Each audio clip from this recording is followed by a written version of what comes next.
এসময়ৰ কথা এখন দেশত এটা ঘৰিয়াল আৰু এটা বান্দৰ আছিল। বান্দৰটোৱে এখন নৈৰ কাষতে থকা এজোপা জামুক গছত বাস কৰিছিল আৰু ঘৰিয়ালটোৱে সেই যে গছজোপাৰ তলতে এখন নৈ আছিল সেই নৈখনতে বাস কৰিছিল। এদিনাখনৰ কথা, ঘৰিয়ালটোৱে নৈখনৰ ইফালৰ পৰা সিফাললৈ নিজৰ খাদ্যবস্তু বিচাৰি ঘূৰি ফুৰিবলৈ ধৰিলে। বহু সময় এনেদৰে ঘূৰি ফুৰাৰ পাছতো সি একোৱেই বিচাৰি নাপালে আৰু তাৰ ভোক বাঢ়িবলৈ ধৰিলে। সি লাহে লাহে গৈ সেই গছজোপাৰ তলতে অলপ সময় জিৰণি লওঁ বুলি বহি ল'লেগৈ। তেনে সময়তে সি ওপৰলৈ চাই দেখিলে বান্দৰটোৱে জামুক গছজোপাৰ পৰা জামুক খাই আছে আৰু তাকে দেখি সি বান্দৰটোক ক'লে, বান্দৰ সখী, মোকো দুটামান জামুক খাবলৈ দিবানে? মোৰ বৰ ভোক লাগিছে। তাকে শুনি বান্দৰটোৱে ক'লে, নিশ্চয় সখী, এয়া লোৱা, তুমিও কেইটামান জামুক খাই লোৱা। ঘৰিয়ালটোৱে মিঠা মিঠা জামুকবোৰ খাই বৰ ভাল পালে আৰু সি কেইটামান ঘৈণীয়েকৰ কাৰণেও লৈ গ'ল। জামুকবোৰ খোৱাৰ পিছত ঘৰিয়ালটোৰ ঘৈণীয়েকে ঘৰিয়ালটোক ক'লে, শুনিছানে? এই জামুকবোৰেই ইমান মিঠা।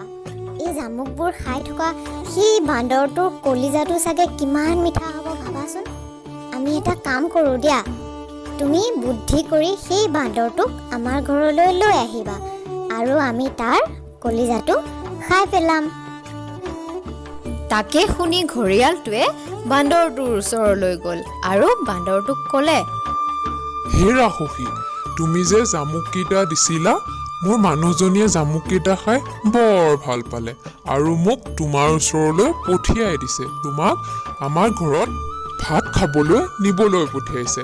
তেনেহ'লে আহা সখী, তুমি মোৰ ওপৰতে উঠা আৰু মই তোমাক আমাৰ ঘৰলৈ লৈ যাম। তাকে শুনি বান্দৰে ক'লে, আৰে সখী, এয়া দেখোন বৰ মজাৰ কথা, ব'লা ব'লা তেন্তে। আৰু এনেদৰে কৈ বান্দৰটোৱে ঘৰিয়ালটোৰ পিঠিত উঠি ঘৰিয়ালটোৰ ঘৰলৈ যাবলৈ ধৰিলে।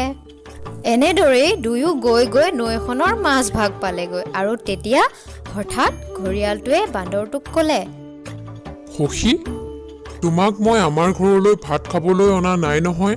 তুমি দিয়া জামুকবোৰ খাই আমাৰ এওঁ বৰ মিঠা পালে আৰু সেয়েহে তোমাৰ কলিজাটো খাবলৈ বিচাৰিছে আৰু সেইকাৰণে আমি তোমাৰ কলিজাটো খাবৰ বাবেহে তোমাক আমাৰ ঘৰলৈ লৈ আহিছোঁ।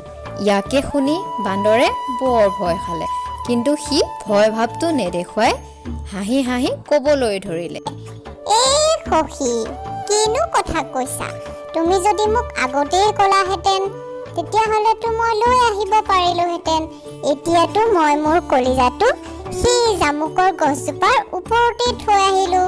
তেনেহ'লে ব'লাচোন সখী, আকৌ মোক লৈ ব'লা।